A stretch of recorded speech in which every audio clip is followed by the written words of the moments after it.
Yes. Good afternoon, beta. Good afternoon, all of you. Yes, beta.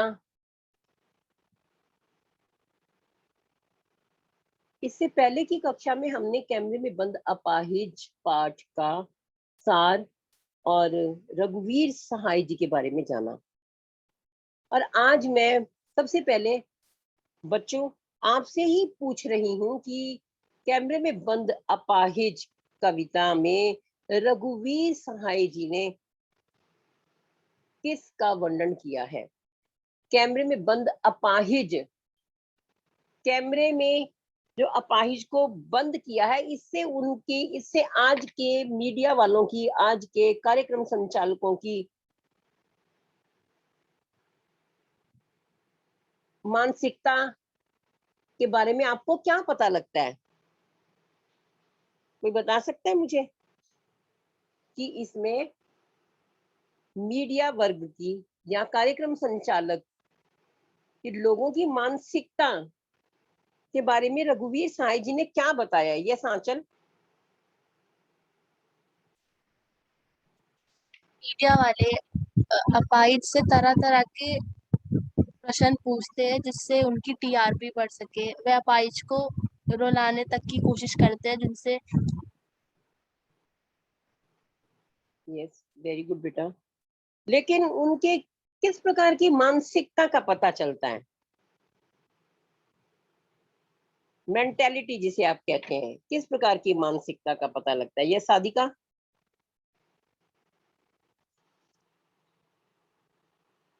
Ma'am, इससे ये पता लगता है कि मीडिया वालों को किसी के भावों की चिंता नहीं है। वे बस ये चाहते हैं कि उनका कार्यक्रम लोकप्रिय हो। हाँ, उनकी संवेदनहीनता का पता लगता है। इस पाठ में मीडिया वालों की, ये बेटा ये वाला वर्ड आप याद रखिए, संवेदनहीनता का पता चलता है कि उनको किसी के दुख दर्द से कुछ भी लेना देना नहीं है। उन्हें तो सिर्फ अपने कार्यक्रम को लोकप्रिय बनाना है, पैसा कमाना है। व्यवसायिक मानसिकता का पता चलता है, व्यवसाय से संबंधित। ठीक है बेटा, वेरी गुड सादिका।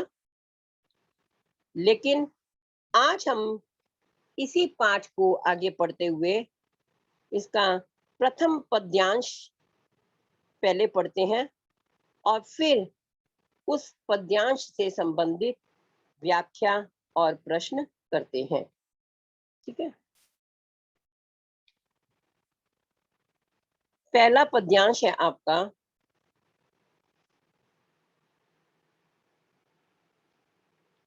यस। हम दूरदर्शन पर बोलेंगे, हम समर्थ शक्तिवान, हम एक दुर्बल को लाएंगे एक बंद कमरे में, उससे पूछेंगे तो आप क्या अपाहिज हैं? तो आप क्यों अपाहिज हैं? आपका अपाहिजपन तो दुख देता होगा, देता है। कैमरा दिखाओ इसे बड़ा बड़ा। हाँ, तो बताइए आपका दुख क्या है? जल्दी बताइए, वो दुख बताइए, बता नहीं पाएगा। यहाँ पर देखिए बेटा, इस कविता में कवि रघुवीर सहाय ने मीडिया की संवेदनहीनता का वर्णन किया है। कवि रघुवीर सहाय का मानना है कि मीडिया वाले दूसरों के दुख को भी व्यापार का माध्यम बना लेते हैं। उनको किसी के दुख से, दर्द से कुछ भी लेना देना नहीं है। वो दूसरों के दुख को व्यापार, बिजनेस, व्यवसाय बना लेते हैं। यहाँ कवि मीडिया के लोगों की मानसिकता का वर्णन करते हैं कि मीडिया के लोग, हम दूरदर्शन पर बोलेंगे, हम कौन है? मीडिया के लोग। मीडिया के लोग खुद को समर्थ और शक्तिशाली मानते हैं। वही दूरदर्शन पर बोलते हैं, क्या बोलते हैं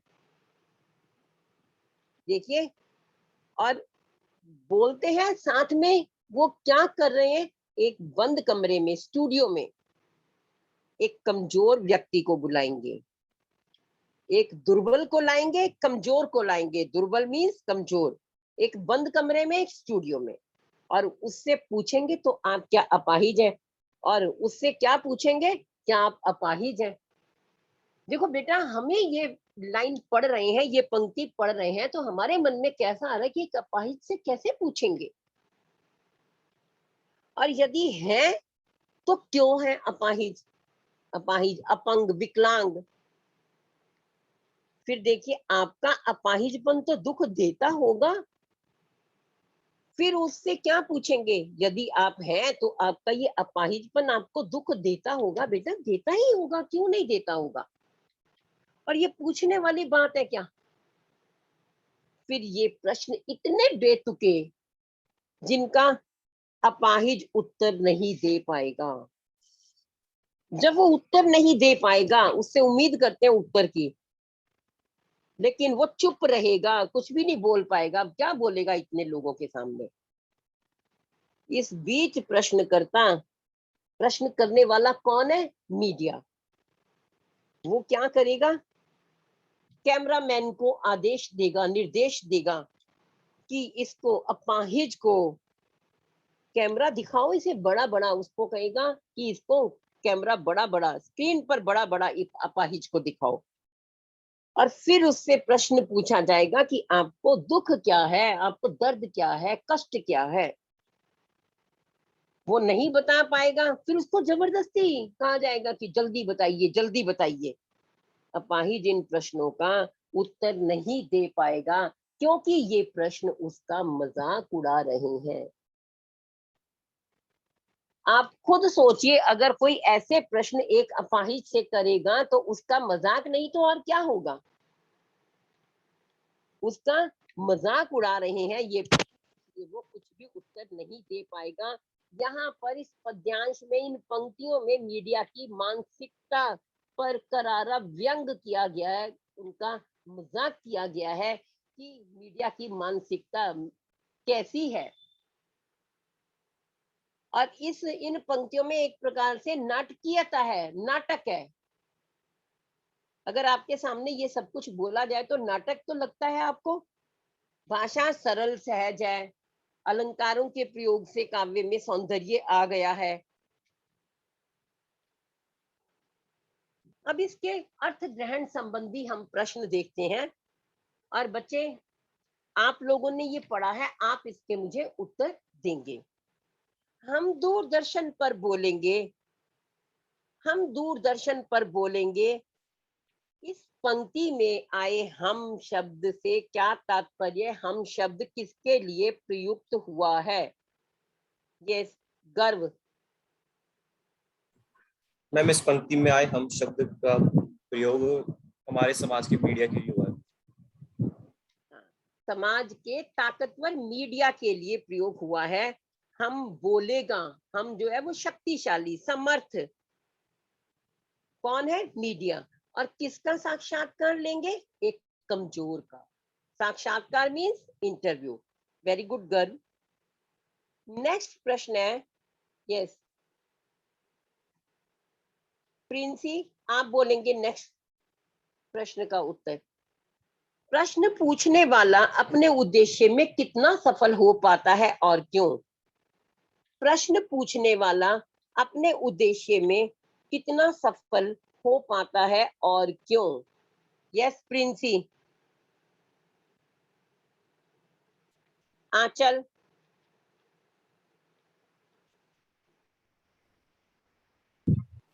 अपाहिज से पूछे गए प्रश्न बेतुके होते हैं, कि अपाहिज के झुकाते हैं तथा उसके स्वाभिमान को ठेस पहुंचाते हैं। इस प्रकार प्रश्न पूछने वाले अपने उद्देश्य में सफल नहीं हो पाता। उसकी असफलता का कारण ये है कि उसे अपंग व्यक्ति का तो कोई व्यवस्था नहीं है। यस ओके बेटा। देखिए बेटा, अपाहिज से पूछे गए जो प्रश्न हैं वो बिल्कुल बेकार हैं, उनकी कोई तुक नहीं है। वो अपाहिज के सम्मान को ठेस पहुंचाते हैं, उसके स्वाभिमान को ठेस पहुंचाते हैं। हर किसी की अपनी रिस्पेक्ट है, अपना सम्मान है, और इस कारण वो चुप हो जाता है। इस प्रकार प्रश्न पूछने वाला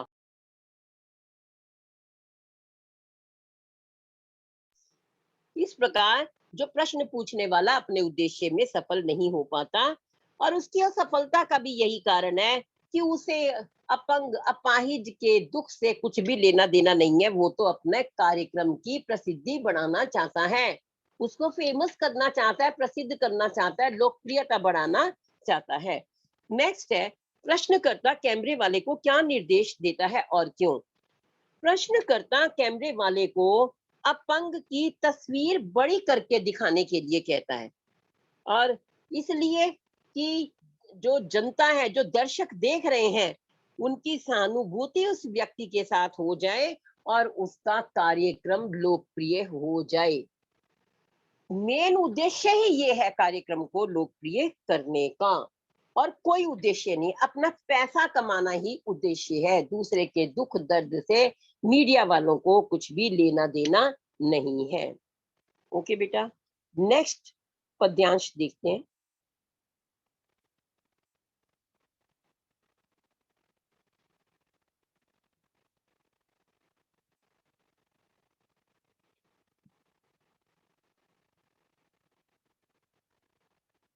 यस, सोचिए, बताइए आपको अपाहिज होकर कैसा लगता है? कैसा यानी कैसा लगता है? हम खुद इशारे से बताएंगे कि क्या ऐसा? सोचिए, बताइए, थोड़ी कोशिश करिए, यह अवसर खो देंगे। आप जानते हैं कि कार्यक्रम रोचक बनाने के वास्ते हम पूछ पूछ कर उसको रुला देंगे। इंतजार करते हैं, आप भी उसके रो पड़ने का करते हैं। यस, इसको रीड करिए। आप में से कोई भी रीड करेगा? कौन रीड करेगा? Please hand raise, again read it. Sadika, read करो बेटा। सोचिए, बताइए, आपको अपाहिज होकर कैसा लगता है? कैसा यानी कैसा लगता है? हम खुद इशारे से बताएंगे कि क्या ऐसा? सोचिए, बताइए, थोड़ी कोशिश करिए, ये अवसर खो देंगे। आप जानते हैं कि कार्यक्रम रोचक बनाने के वास्ते हम पूछ पूछ कर उसको रुला देंगे। इंतजार करते हैं, आप भी उसको रो पड़ने का करते हैं। वेरी गुड, वेरी गुड बेटा, गुड। अब देखिए, यहाँ पर कवि रघुवीर सहाय ने मीडिया की संवेदनहीनता का वर्णन किया है। ये लाइन आपको इस लेसन के लिए बिल्कुल याद रखनी है। किसी भी प्रकार का कोई प्रश्न हो, आपको ये लाइन ऐड जरूर करनी है। यहाँ पर रघुवीर सहाय जी का मानना है कि मीडिया के लोग किसी न किसी तरीके से दूसरे के दुख को अपने व्यापार का माध्यम बना लेते हैं। इस काव्यांश में कवि रघुवीर सहाय कहते हैं कि मीडिया के लोग अपाहिज से बेतुके सवाल कर रहे हैं। वो अपाहिज से पूछते हैं कि अपाहिज होकर आपको कैसा लगता है? देखो बेटा, अब ये प्रश्न जब हमारे सामने ही आ रहा है, हमें देखो कैसा लगेगा कि एक अपाहिज से कैसे पूछ रहे हैं मीडिया वाले। और ये बात सोचकर बताइए। यदि वो नहीं बता पाता तो खुद ही उत्तर देने की कोशिश करते हैं, क्योंकि जल्दी जल्दी वो उसकी वेट नहीं कर रहे, उसकी इंतजार नहीं कर रहे। आगे जाकर आप देखेंगे उसकी इंतजार क्यों नहीं कर रहे, उसके बोलने की, उसको समय क्यों नहीं दे रहे। वो इशारे करके उनको बताते, खुद इशारे से बताएंगे कि क्या ऐसा, खुद इशारों से बताएंगे क्या ऐसा। और कितनी हैरानी की बात है कि अपाहिज कोई दूसरा है और कोई दूसरा इशारे करके बता रहा है। भला जिसको दुख है वो ही तो बता पाएगा। सोचिए, बताइए। फिर उसको कहते हैं थोड़ा कोशिश करिए, थोड़ी और कोशिश करिए, सोचिए, बताइए। यदि आप इस समय नहीं बता पाएंगे, ये अवसर खो देंगे, ये समय, ये मौका खो देंगे, तो सुनहरा अवसर खो देंगे। और अपाहिज के पास वो कहते हैं कि इससे बढ़िया मौका कुछ नहीं होगा, कोई नहीं हो सकता कि वो अपनी पीड़ा, अपना दुख समाज के सामने रख सके। मीडिया वाले कहते हैं कि हमारा लक्ष्य तो सिर्फ कार्यक्रम को रोचक बनाना है, और इसके लिए हम ऐसे प्रश्न पूछेंगे कि वो रोने लगे, इंतजार करते हैं आप भी उसके रो पड़ने का, और साथ ही वो उस पर और भी, समाज पर भी इस प्रकार का कटाक्ष करके कहते हैं कि समाज भी, जो दर्शक है वो भी उसके रोने का इंतजार करते हैं।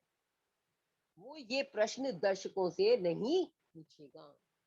यहाँ पर इन पंक्तियों में, इस पद्यांश में कवि ने क्षीण होती, कमजोर होती, खत्म होती संवेदना का वर्णन किया है, मानवीय संवेदना का।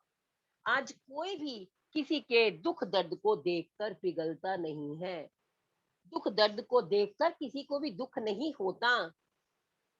दूरदर्शन के कार्यक्रम निर्माताओं पर व्यंग किया गया है, और क्या है, भाषा सरल है, सहज है, खड़ी बोली है। यहाँ पर जहां प्रश्न किया गया है वहां प्रश्न अलंकार है। ये तो आपको एकदम से समझ में आ जाना चाहिए। जहां प्रश्न किया है वहां प्रश्न अलंकार है, प्रश्न किए हैं इन पंक्तियों में। और फिर अनुप्रास अलंकार है। कोशिश करिए, क के कारण अनुप्रास अलंकार है। तो बेटा अनुप्रास अलंकार, प्रश्न अलंकार बहुत ही इजी है, ये जहां भी हो आप उनका वर्णन जरूर करिए। यहाँ अब इससे संबंधित, अर्थ ग्रहण से संबंधित प्रश्न कुछ हम करते हैं। कवि ने दूरदर्शन के कार्यक्रम संचालकों की किस मानसिकता को उजागर किया है? Yes, can you tell me? कोई बता सकते हैं मुझे? कवि ने दूरदर्शन के कार्यक्रम संचालकों की किस मानसिकता का वर्णन किया है? यस, दुष्यंत आप बताओ बेटा। कवि ने दूरदर्शन के कार्यक्रम संचालकों की व्यावसायिकता पर करारा व्यंग किया है। वे अपाहिज के कष्ट को कम करने की बजाय उसे बढ़ा चढ़ाकर बताते हैं। Yes, good. देखिए यहाँ पर कवि ने दूरदर्शन के जो कार्यक्रम संचालक हैं उनकी व्यावसायिकता का, कि जो अपना व्यापार कर रहे हैं, बिजनेस कर रहे हैं, उस पर व्यंग किया है कि वो अपाहिज के कष्ट को दूर तो क्या करना, उससे पूछना तो क्या, कम तो किसी भी प्रकार से किसी का कष्ट नहीं होता, बस एक सहानुभूति होती है, संवेदना होती है, उसकी बजाय उसके कष्ट को बढ़ा चढ़ाकर बताते हैं। वो क्रूरता की, निर्दयता की तमाम हदें पार कर चुके हैं। संचालकों द्वारा अपाहिज को संकेत में बताने का क्या उद्देश्य है? संकेत में, इशारे करके बता रहे हैं कि आपको दर्द, आप अपना दर्द बताएं, आपको इस प्रकार का लग रहा है, इस प्रकार का लग रहा है, जैसा वो चाहते हैं। यहाँ पर दर्द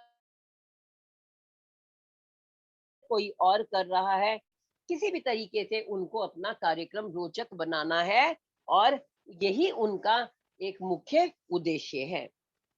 दर्शकों की मानसिकता क्या है? दर्शकों की मेंटेलिटी, मानसिकता क्या है जो देख रहे हैं? दर्शकों की भी मानसिकता ये है कि वो कोई भी कार्यक्रम देखते हैं तो उसका बहुत आनंद उठाना चाहते हैं। वो किसी की पीड़ा का भी चरम रूप में आनंद लेते हैं। संवेदनहीन हो गए हैं। देखिए संवेदनहीन, उनमें भी संवेदना नहीं रही। अगर संवेदना है तो हम संवेदनशील कहेंगे, अगर संवेदना नहीं है तो संवेदनहीन हो गए हैं, क्योंकि उन्हें भी अपंग व्यक्ति के, विकलांग के, अपाहिज के रोने का इंतजार रहता है, जिससे कि उनको भी कार्यक्रम अच्छा लगे। नेक्स्ट देखिए बेटा, हम इसका अगला पद्यांश करते हैं। पद्यांश नंबर 3।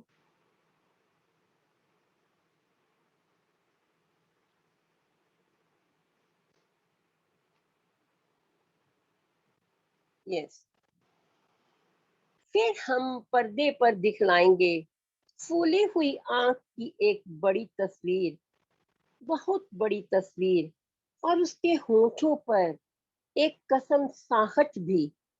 आशा है आप उसे उसकी अपंगता की पीड़ा मानेंगे।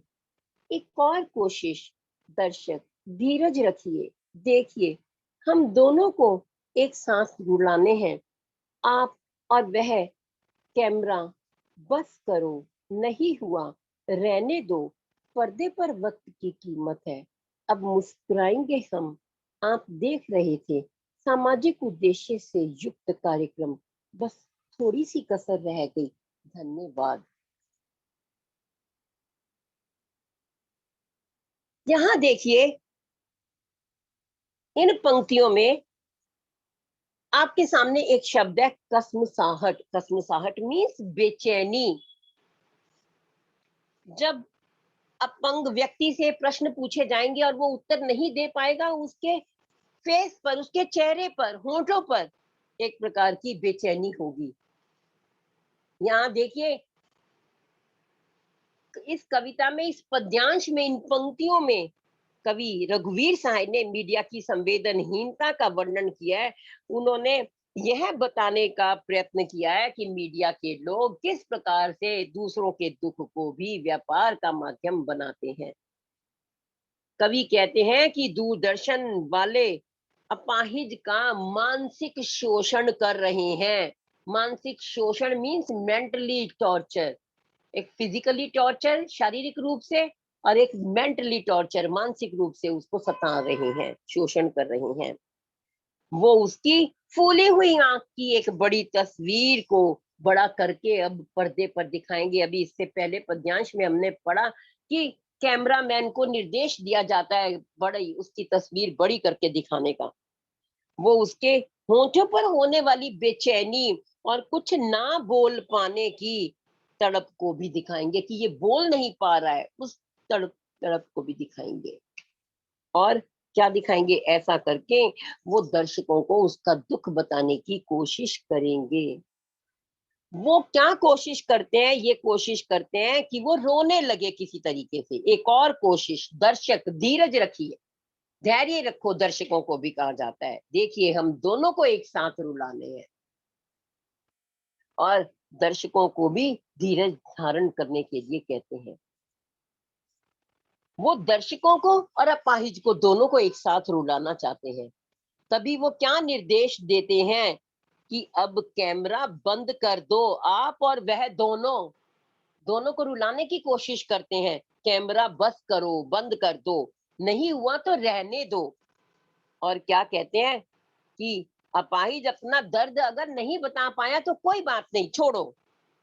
क्यों? क्योंकि आगे देखिए, पर्दे पर वक्त की कीमत है। उनका तो समय बीत रहा है, वो अपाहिज के बोलने की कहाँ इंतजार करेंगे। पर्दे पर वक्त की कीमत है, पर्दे पर समय बहुत महंगा है। इस कार्यक्रम के बंद होते ही दूरदर्शन में काम करने वाले सभी लोग मुस्कुराने लगते हैं। अब देखो, सभी लोग मुस्कुराने लगते हैं। उनको क्या अपाहिज के दुख दर्द से कुछ भी लेना देना था। और क्या घोषणा करते हैं कि आप सभी दर्शक सामाजिक उद्देश्य से भरपूर कार्यक्रम देख रहे थे। इसमें थोड़ी सी कसर मीन्स कमी रह गई कि हम आपको और अपाहिज दोनों को इकट्ठे नहीं रुला पाए। फिर भी ये कार्यक्रम देखने के लिए आप सबका धन्यवाद। धन्यवाद तो करना ही है कार्यक्रम के अंत में। उन्हें समय की कीमत लग रही है, क्योंकि अगर कोई भी कार्यक्रम दिखाया जा रहा है उसके लिए एक निश्चित समय होता है, उसके बाद तो दूसरा कार्यक्रम का समय होगा। इसलिए वहां पर ज्यादा देर तक अपाहिज से बात करने की, उसके उत्तरों की इंतजार नहीं की जा सकती थी। अपाहिज की इस पाठ में, इन पंक्तियों में, इस पद्यांश में अपाहिज की बेचैनी का वर्णन किया गया है। मीडिया और दर्शकों की संवेदनहीनता का वर्णन किया गया है। संवेदनहीनता वर्ड बेटा याद रखिए, इसमें क्या है? पर्दे पर प के कारण अनुप्रास अलंकार है और व्यंग्यपूर्ण नाटकीयता है। अलंकारों के प्रयोग से काव्य में सौंदर्य है, भाषा सरल सहज है। ये पंक्तियां आप इस पाठ के लिए, काव्य सौंदर्य के लिए अपने मन में याद रखिए। ठीक है बेटा? नेक्स्ट देखिए, इसके हम प्रश्न करते हैं। कार्यक्रम संचालक पर्दे पर फूली हुई आंख की तस्वीर क्यों दिखाना चाहते हैं? यस, कार्यक्रम संचालक पर्दे पर फूली हुई आंख की तस्वीर क्यों दिखाना चाहते हैं? सादिका बोलो बेटा। तो फूली हुई आँख की तस्वीर इसलिए दिखाना चाहते हैं क्योंकि ताकि वे जो अपाहिज है उसके कष्ट को और बढ़ा चढ़ाकर बता सकें, जिससे कार्यक्रम जो है वो और प्रभावी बन जाएगा और लोकप्रिय भी बन जाएगा। और जैसे ही वे लोकप्रिय बनेगा वैसे ही संचालक का वास्तविक उद्देश्य भी पूरा हो जाएगा। Yes, very good. उसका संचालक का शादी का वास्तविक उद्देश्य क्या है? यस बेटा, शादी का संचालक का वास्तविक उद्देश्य क्या है? बोलो बेटा। संचालक का वास्तविक उद्देश्य है कार्यक्रम को लोकप्रिय बनाना और कार्यक्रम में अपाहिज व दर्शकों को एक साथ रुलाना। यस, वेरी गुड बेटा। कार्यक्रम संचालक पर्दे पर फूली हुई आंख की बड़ी तस्वीर इसलिए दिखाना चाहते हैं क्योंकि ताकि वो लोगों को उसके कष्ट के बारे में, अपाहिज के दुख के बारे में बढ़ा चढ़ाकर बताएं और इससे उसका कार्यक्रम जो है प्रभावशाली बनेगा। और क्या होगा, वही संचालक का जो उद्देश्य वो चाहता है, जिस उद्देश्य से कार्यक्रम दिखाना चाहता है, दिखा रहा है, उसी वो उद्देश्य में भी उसको सफलता मिलेगी। एक और कोशिश इस पंक्ति का क्या तात्पर्य है, क्या अर्थ है? एक और कोशिश कैमरामैन और कार्यक्रम संचालक कर रही हैं। वो क्या? वो अपाहिज को रोते हुए दिखाकर अपने कार्यक्रम की लोकप्रियता, प्रसिद्धि बढ़ाना चाहते हैं। इस प्रकार वो अपाहिज से मनमाना व्यवहार कर रहे हैं, उससे मनमाना व्यवहार और बुलवाना चाहते हैं अपाहिज से, और जिसमें वो अभी तक सफल नहीं हो पाए क्योंकि अपाहिज तो कुछ बोल ही नहीं पाया। संचालक किस बात पर मुस्कुराता है और उसकी मुस्कुराहट में क्या छिपा है? संचालक कार्यक्रम के खत्म होने पर, समाप्त होने पर मुस्कुराता है और उसे अपने कार्यक्रम के सफल होने में खुशी है, लेकिन उसे अपाहिज की पीड़ा से कुछ भी लेना देना, कुछ भी दुख दर्द नहीं है। इस मुस्कुराहट में जो कार्यक्रम संचालक कार्यक्रम के समाप्त होने पर मुस्कुरा रहे हैं, इस मुस्कुराहट में मीडिया की संवेदनहीनता छुपी हुई है और इसमें पीड़ित के प्रति सहानुभूति नहीं है। उस अपाहिज के प्रति किसी प्रकार की करुणा, दया, सहानुभूति, संवेदना नहीं है, बल्कि अपने व्यापार की सफलता इसके साथ ही जुड़ी हुई है। बल्कि इसमें अपने कार्यक्रम को लोकप्रिय बनाना, पैसा कमाना, व्यापारिक मानसिकता इसके साथ में जुड़ी हुई है। इसलिए हमें दूसरों के दुख दर्द को भी समझना चाहिए, हमें संवेदनशील बनना चाहिए, ना कि संवेदनहीन। और इसमें बेटा आपका ये पाठ अब कंप्लीट हुआ। इसके कुछ प्रश्न हम अगली कक्षा में अतिरिक्त प्रश्न करेंगे, उन प्रश्नों पर हम अच्छे तरीके से चर्चा करेंगे।